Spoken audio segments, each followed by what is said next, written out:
ನಮಸ್ಕಾರ. ಇಂದಿನ ಈ ವಿಶೇಷ ವಿಶ್ಲೇಷಣೆಗೆ ಸ್ವಾಗತ.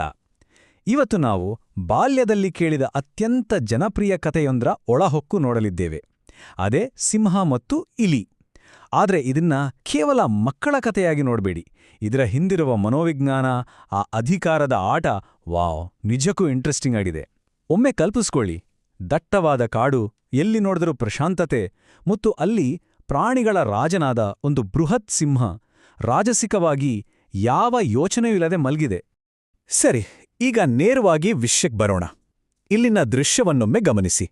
ಒಂದು ಕಡೆ ತನಗೆ ಯಾರಿಂದಲೂ ಅಪಾಯವಿಲ್ಲ ಅನ್ನೋ ಅತಿಯಾದ ಆತ್ಮವಿಶ್ವಾಸದಲ್ಲಿ ಮಲಗಿರುವ ಬೃಹತ್ ಸಿಂಹ. ಇನ್ನೊಂದು ಕಡೆ ಏನೂ ಅರಿಯದ, ಆತಂಕವೇ ಇಲ್ಲದೆ ಓಡಾಡ್ತಿರುವ ಒಂದು ಪುಟ್ಟ ಇಲಿ. ಆ ಚಿಕ್ಕ ಇಲಿ ಆಕಸ್ಮಿಕವಾಗಿ ಮಲಗಿದ್ದ ಆ ದೊಡ್ಡ ಸಿಂಹದ ಮೇಲೆಯೇ ಓಡಾಡೋಕೆ ಶುರು ಮಾಡುತ್ತೆ ಅಂದ್ರೆ ಜಸ್ಟ್ ಇಮ್ಯಾಜಿನ್ ಮಾಡಿ. ಕಾಡಿನ ಮಹಾರಾಜ ಮತ್ತು ಒಂದು ಅತೀ ಸಣ್ಣ ಜೀವಿ, ಇವೆರಡರ ನಡುವಿನ ಆ ಶಕ್ತಿಯ ಅಗಾಧವಾದ ಅಂತರ ನಮ್ಗಿಲ್ಲಿ ಎದ್ದು ಕಾಣ್ತಾ ಇದೆ ಅಲ್ವಾ? ಆಮೇಲೇನಾಯ್ತು ಅಂತ ನಿಮ್ಗೆ ಗೊತ್ತೇ ಇದೆ. ಗಾಢನಿದ್ದೆಯಲ್ಲಿದ್ದ ಸಿಂಹಕ್ಕೆ ಡಿಸ್ಟರ್ಬ್ ಆಯ್ತು ಮತ್ತು ಸಿಂಹಕ್ಕೆ ವಿಪರೀತ ಕೋಪ ಬಂತು. ಇದು ಆ ಪುಟ್ಟ ಇಲಿಗೆ ಎದುರಾದ ಬಹುಶಃ ಅದರ ಜೀವನದ ಅತ್ಯಂತ ಭಯಾನಕ ಕ್ಷಣ. ಆರಾಮಾಗಿ ಮಲ್ಗಿದ್ದ ಸಿಂಹ ಒಮ್ಮೆಲೆ ರೊಚ್ಚುಗೆದ್ದು ಇಂತಾಗ ಅಲ್ಲಿನ ವಾತಾವರಣ ಎಷ್ಟು ಭೀಕರವಾಗಿರಬಹುದು ಅಂತ ಊಹಿಸಿ. ಇಡೀ ಕಾಡನ್ನೇ ನಡುಗಿಸಬಲ್ಲ ಆ ಸಿಂಹದ ಭಯಂಕರ ಕೋಪ ಈಗ ಸಂಪೂರ್ಣವಾಗಿ ಆ ಒಂದು ಚಿಕ್ಕ ಅಸಹಾಯಕ ಇಲಿಯ ಮೇಲೆ ತಿರುಗಿದೆ. ಖಂಡಿತ, ಈ ಪರಿಸ್ಥಿತಿಯಲ್ಲಿ ಆ ಪುಟ್ಟ ಜೀವಿಗೆ ಬೇರೆ ದಾರಿಯೇ ಇರಲಿಲ್ಲ.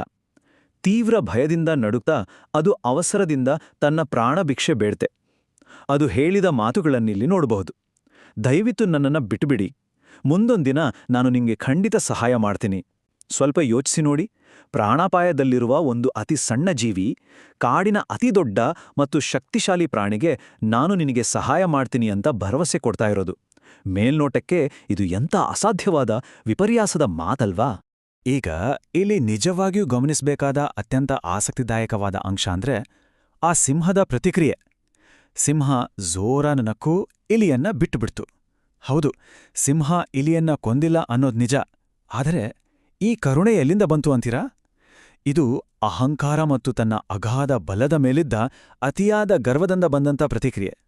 ಇಷ್ಟೊಂದು ಸಣ್ಣ ಜೀವಿ ನನಗೇನು ಸಹಾಯ ಮಾಡೋಕ್ ಸಾಧ್ಯ ಅನ್ನೋ ನಿರ್ಲಕ್ಷ್ಯ ಅಷ್ಟೇ.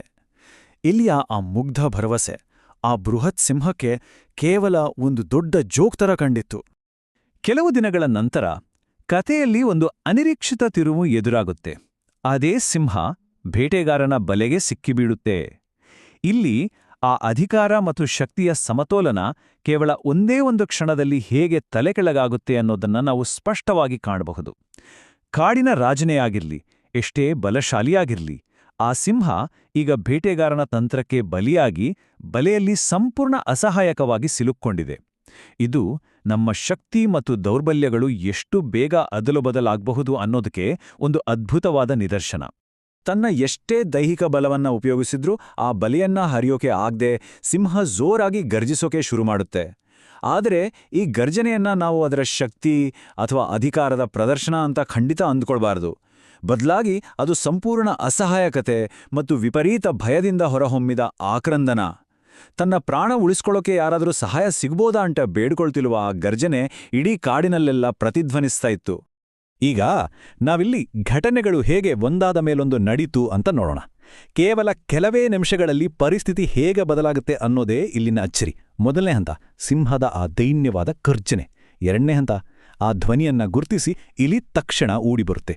ಮೂರನೇ ಹಂತದಲ್ಲಿ ಆ ಇಲಿಯ ತೀಕ್ಷ್ಣವಾದ ಹಲ್ಲುಗಳು ತನ್ನ ಮ್ಯಾಜಿಕ್ ಶುರು ಮಾಡ್ತವೆ. ಬೃಹತ್ ಸಿಂಹದ ಅಗಾಧ ಶಕ್ತಿಗೂ ಮುರಿಯಲಾಗದ ಆ ಭಾರಿ ಬಲೆಯನ್ನ ಆ ಪುಟ್ಟ ಇಲಿ ತನ್ನ ಸಣ್ಣ ಆದರೆ ಹರಿತವಾದ ಹಲ್ಲುಗಳಿಂದ ಪಟಾಪಟ್ಟಂತ ಕತ್ತರಿಸ್ತೆ. ಮತ್ತು ಕೊನೆಯ ಹಂತ, ಕೇವಲ 5 ನಿಮಿಷಗಳಲ್ಲಿ ಆ ಶಕ್ತಿಶಾಲಿ ಸಿಂಹ ಬಲೆಯಿಂದ ಸಂಪೂರ್ಣ ಮುಕ್ತವಾಗುತ್ತೆ. ಈಗ ಈ ಚಿತ್ರಣವನ್ನೊಮ್ಮೆ ನೋಡಿ. ಅಂದು ಯಾವ ಇಲಿಯನ್ನ ನೋಡಿ ಸಿಂಹ ಅಹಂಕಾರದಿಂದ ಗೇಲಿ ಮಾಡಿ ನಕ್ಕಿತ್ತೋ, ಇಂದು ಅದೇ ಸಿಂಹ ಬಲೆಯಿಂದ ಮುಕ್ತವಾಗಿ ಅತ್ಯಂತ ನಮ್ರತೆಯಿಂದ ಆ ಇಲಿಗೆ ಕೃತಜ್ಞತೆ ಸಲ್ಲಿಸ್ತಾ ಇದೆ. ಇದನ್ನ ಕೇವಲ ಬಲೆಯಿಂದ ಸಿಕ್ಕ ಬಿಡುಗಡೆ ಅಂತ ಹೇಳೋಕ್ಕಾಗಲ್ಲ. ಬದಲಾಗಿ ಇದೊಂದು ಆಳವಾದ ಭಾವನಾತ್ಮಕ ಬದಲಾವಣೆ. ಇವರಿಬ್ಬರ ನಡುವಿನ ಸಂಬಂಧ ಈಗ ಗೌರವದ ಆಧಾರದ ಮೇಲೆ ಹೊಸ ಅರ್ಥವನ್ನೇ ಪಡ್ಕೊಂಡಿದೆ. ಸಿಂಹಕ್ಕೆ ತನ್ನ ಅಹಂಕಾರದ ಅರಿವಾಗಿದೆ, ಹಾಗೆ ಒಂದು ಸಣ್ಣ ಜೀವಿಯ ಸಾಮರ್ಥ್ಯದ ದರ್ಶನವೂ ಆಗಿದೆ. ಹಾಗಾದ್ರೆ ಈ ಇಡೀ ಘಟನೆಯಿಂದ ನಾವು ಕಲಿಯಬಹುದಾದ ಅತಿ ಮುಖ್ಯವಾದ ಪಾಠ ಏನು? ಅದೇ, ಚಿಕ್ಕವರ ಸಹಾಯವು ದೊಡ್ಡದಾಗಿರುತ್ತದೆ. ಈ ವಾಕ್ಯ ನಿಜಕ್ಕೂ ಎಷ್ಟೊಂದು ಶಕ್ತಿಯುತವಾಗಿದೆ ಅಲ್ವಾ? ಒಬ್ಬರ ಗಾತ್ರ, ಅವರ ದೈಹಿಕ ಶಕ್ತಿ ಅಥವಾ ಅವರ ಸ್ಥಾನಮಾನಗಳು ಇವ್ಯಾವೂ ಸಮಾಜದಲ್ಲಿ ಅವರ ಮೌಲ್ಯವನ್ನ ಎಂದಿಗೂ ನಿರ್ಧರಿಸೋದಿಲ್ಲ.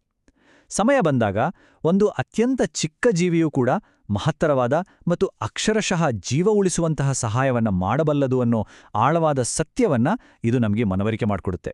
ಈ ವಿಶ್ಲೇಷಣೆಯ ಕೊನೆಯ ಹಂತದಲ್ಲಿ ನಿಮ್ಮೆಲ್ಲರ ಮನಸ್ಸಿನಲ್ಲಿ ಉಳಿಯುವಂತಹ ಒಂದು ಆಳವಾದ ಪ್ರಶ್ನೆಯೊಂದಿಗೆ ನಾವು ಮುಕ್ತಾಯದ ಕಡೆಗೆ ಸಾಗೋಣ. ಒಂದು ಸಣ್ಣ ಕರುಣೆಯ ಕಾರ್ಯವು ದೊಡ್ಡ ಬದಲಾವಣೆಯನ್ನು ತರಬಲ್ಲದೆ? ಖಂಡಿತವಾಗಿಯೂ ತರಬಲ್ಲದು. ಅಂದು ಸಿಂಹ ತೋರಿದ ಆ ಒಂದು ಕ್ಷಣದ ಸಣ್ಣ ಕರುಣೆಯೇ ಕೊನೆಗೆ ಅದರದೇ ಪ್ರಾಣವನ್ನು ಉಳಿಸಿತು.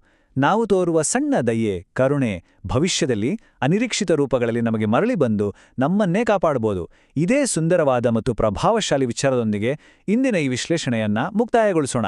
ಇಲ್ಲಿಯವರೆಗೂ ನಮ್ಮೊಂದಿಗೆ ಸಾಗಿದ್ದಕ್ಕಾಗಿ ತುಂಬಾ ಧನ್ಯವಾದಗಳು.